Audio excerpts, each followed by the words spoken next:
किस तरह से आप देखते हो, एंड आपने बुलाया मीडिया से बात करने के लिए ओपनली, सो जंग के बारे में थोड़ा सा डिटेलिंग में आप बता सकते हो कि क्या चल रहा है क्या नहीं चल रहा है? सी जैसे आपको पता है कि पिछले 1 साल से मैं कैंसर से लड़ रही थी। हम्म, और उसी बीच एक नया कैंसर मेरी लाइफ में आया था, जिसका नाम है राखी सावंत।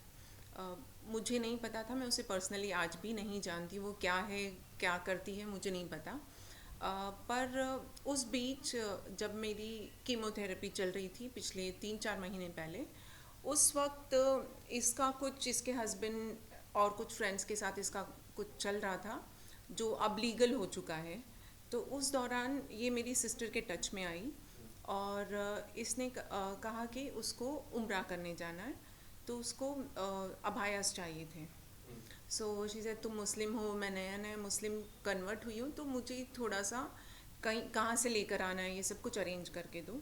सो सिंस जैसे ही एक धर्म की बात आती है तो हम सब इमोशनल हो जाते हैं, तो हमने उसको गिफ्ट में ला कर दे दिए।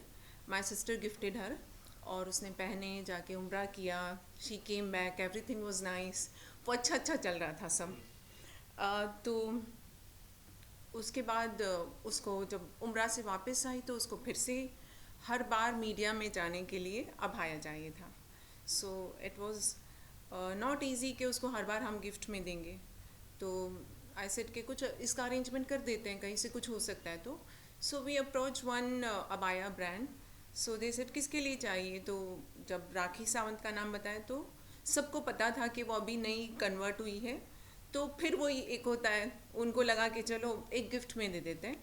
तो नॉर्मली जैसे हदिया बोलते हैं मुस्लिम्स में उसको, तो एज अ हदिया उसको दे दिया एक अच्छा टर्किश स्टाइल का बहुत एक्सपेंसिव एक्सक्लूसिव उसको गिफ्ट में मिला। उम्र से वो पहले उम्रा के बाद बात होती है। जब हमने उसको और ला कर दे, उसको और चाहिए थे बिकॉज शी सेड कि मैं विदाउट बुर्का पहने मीडिया में नहीं जाऊंगी, मैं हर बार अबाया पहन कर ही जाऊंगी। उसने कुछ पता नहीं उसने क्या डिसाइड किया था, क्यों किया था मुझे नहीं पता। तो अबाया एक और मिल गया उसको, दो तो पहले मिल चुके थे।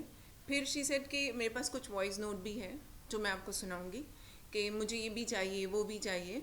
तो किसी ने मेरे घर से किसी ने जाकर वहाँ पर उसको कॉल लगाया कि कौन से पसंद है देख लो, वीडियो कॉल किया। सो शी सेड के लाल पीला जो जो उसको पसंद आया उसने बता दिया, तो वो उसके लिए अरेंज कर दिए। बात ये हुई थी कि ये पहनेगी, एक स्टोरी डाल के टैग करेगी ब्रांड को और वापस कर देगी, हम्म, पर ऐसा उसने किया नहीं और वो गायब हो गई। ओके। तो जब 20-25 दिन गुजर गए और उसने कुछ टैग नहीं कर रही है और अबाया लेके बैठी हुई है, कहीं अपीयरेंस नहीं है उसका, कोई पैप्स ने उसको कैच नहीं किया, कहीं पे गया नहीं। तो हम लोगों ने उसको कांटेक्ट किया, मेरी सिस्टर ने कांटेक्ट किया because I was not keeping well. तो वो एकदम सडनली भड़क गई, अजीब अजीब मैसेज करने लगी कि मैं तुम लोगों को नहीं छोड़ूंगी, मीडिया में जाके तुमको बदनाम कर दूंगी, मुसलमानों को बदनाम कर दूंगी कि एक अबाया क्या दे दिया तो मेरे पीछे पड़ गए। सी हम नहीं आए थे तुमको अबाया देने के लिए, इट वॉज़ यू जो खुद तुम सामने से आई थी, तुमको ज़रूरत थी और हमने तुम्हारी हेल्प की।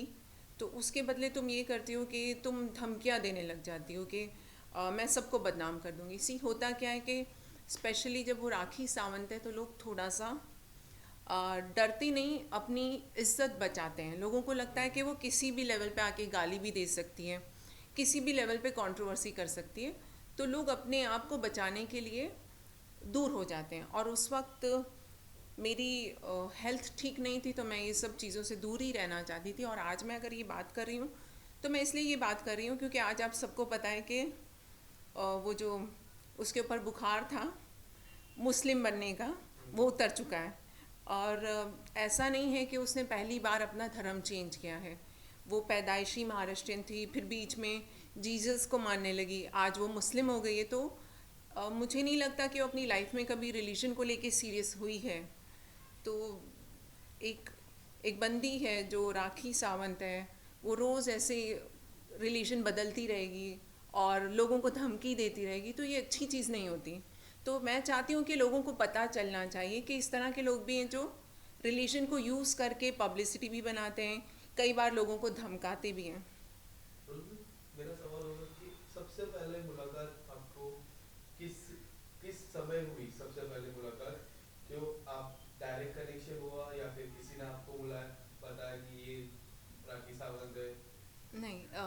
कनेक्शन वो मेरी सिस्टर है, उसके सलोन्स चलते हैं बॉम्बे में, 3 ब्रांचेस हैं। तो एक उसकी ब्रांच लोखंडवाला मार्केट में है, तो वो डायरेक्ट आई मेरी सिस्टर से, उसने बात की और फिर शी सेड अच्छा ये रोजलिन का सलोन है, तो शी सेड हाँ ऑफ कोर्स।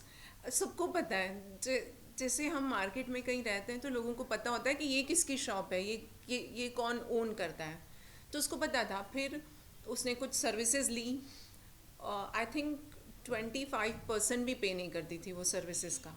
इनफैक्ट उसका लास्ट बिल भी बाकी है। और उसने बहुत अच्छी दोस्ती कर ली मेरी सिस्टर से। शी वाज सेइंग पिकअप कर लो, ड्रॉप कर लो, बिकॉज वो उसकी बिल्डिंग मेरे घर के पीछे ही है। तो दे वर वेरी लाइक, मेरी सिस्टर को ऐसा लग रहा था कि वो दोस्त हैं, पर ऐसा था नहीं। एंड इसके बाद कब आपको लगा कि ये जो चीज़ें हैं थोड़ी फ्रॉड टाइप हो रही है, या फिर ये सिर्फ खाली पब्लिसिटी है, वो पैसा नहीं देना चाह रही, ऐसा कभी? नहीं, मुझे लग रहा था जब उसने बार बार मेरी सिस्टर से पूछा कि रोजलिन कहाँ है, मिलाओ ना उससे मुझे, वो क्यों नहीं मिलती मेरे से, उसकी गाड़ी कहाँ है, ड्राइवर कहाँ है, रोजिन की तरह। सी नॉर्मली ऐसा होता है कि जब आप कीमोथेरेपी करवा रहे हो तो डॉक्टर आपको कहता है कि कीमो के बाद मिनिमम 1 वीक आप किसी से मत मिलो, बिकॉज हमारी इम्यूनिटी बहुत डाउन होती है। उस बीच अगर वो बार बार इंसिस्ट कर रही है मेरी सिस्टर से कि मिला दो मिला दो, सो अगर वो शाहरुख खान भी होता तो शायद मैं नहीं मिलती, क्योंकि जान बचाना मेरे लिए सबसे ज़्यादा बहुत इम्पॉर्टेंट था। तो मैं उससे सिर्फ 5 मिनट के लिए एक बार लोखंडवाला में मिली, तो उस वक्त अपने साथ वो शाइलिन को भी लेके आई थी। मैंने उसे सिर्फ हाय कहा, बाय बोल के निकल गई बस मैं, इससे ज़्यादा मेरा उसके साथ इंटरेक्शन नहीं हुआ। पर जब उसने मेरी सिस्टर को इस तरह की धमकियाँ और इस टाइप की वॉइस नोट भेजना स्टार्ट की, तब मैंने उसे एक वॉइस नोट भेजा कि राखी इसको सॉर्ट आउट करो। और मैंने 3-4 मैसेजेस की कि राखी मेरी इस वक्त तबीयत ठीक नहीं है और तुम ये जो कर रही हो ये ठीक नहीं है, तो मेरी रिस्पेक्ट जा रही है, तो एटलीस्ट जो अभाया तुम्हारे पास हैं जो तुमने नहीं पहने हैं वो भी वापस कर दो।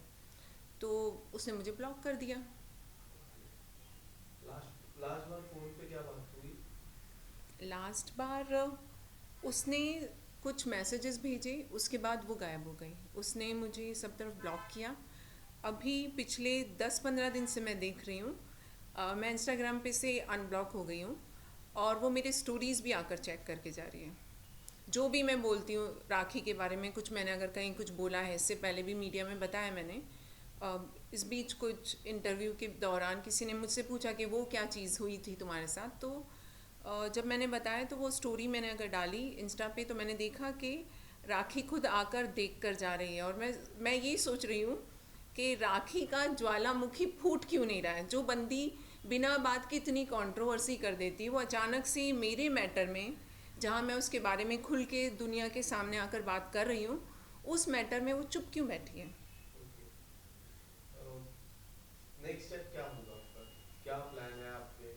किस तरफ, क्या लीगली कुछ आप जाना चाहोगे? सी ऐसे मैटर में क्या होता है कि अगर मैं लीगली जाती भी हूँ तो मैं मीडिया में नहीं बताऊँगी, उसको खुद पता चल जाएगा कि हाँ जब वो बॉम्बे आती है, क्योंकि अभी मुझे ये पता चला है कि उसकी बेल कैंसिल हो गई है, कुछ उनके कुछ पर्सनल मैटर थे या कुछ ऐसा कुछ मुझे पता चला है कि बेल कैंसिल हो गई है उसकी, या बेल मिली नहीं है, ऐसा कुछ है। So that could be one of the reason कि वो बॉम्बे में नहीं है या इंडिया में नहीं है।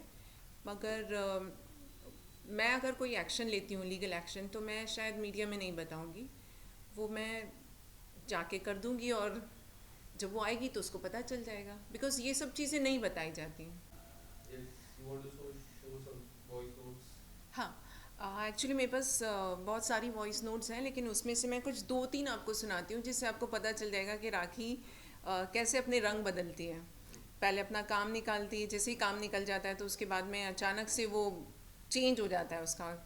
तो ये वॉइस नोट आप सुनिए, ये सुनिए। रोजलिन खान को बोला, उसने मुझे ज़कात दे दी, ठीक है? तुम लोग को शर्म आनी चाहिए। उन लोग को 1-2 बुरखे दे दिए ना तो शर्म आनी चाहिए, ठीक है? मुझे ज़कात दे दी। अब ये रोजलिन खान से एक भी ब्रांड नहीं चाहिए। मेरे पास करोड़ों लोग हैं जो मेरे पिछवाड़े में पड़ जाए, बुरखे दो, ये दो, वो दो। मैंने एक बुरखा पहन के उनको बहुत पब्लिसिटी दे दी है। 5 लाख लेती हूँ मैं मेरी स्टोरी में डालने का। मैं पूरी दुनिया को बोल दूं कि मुसलमान लोग हैं, ये मुसलमान मेरे साथ कैसा करे एक बुरखा के लिए, मुझे बुरखा पहना के, शेम ऑन दिस पीपल। सी जिस वक्त वो ये सब वॉइस नोट भेज रही थी उस वक्त वो खुद मुस्लिम कन्वर्ट हो चुकी थी, तो मैंने उसको मैसेज किया कि अब तुम भी मुस्लिम हो तो please stop talking about Muslims, और तुमने अपना काम निकाल लिया है तो अभी अपने रंग मत बदलो।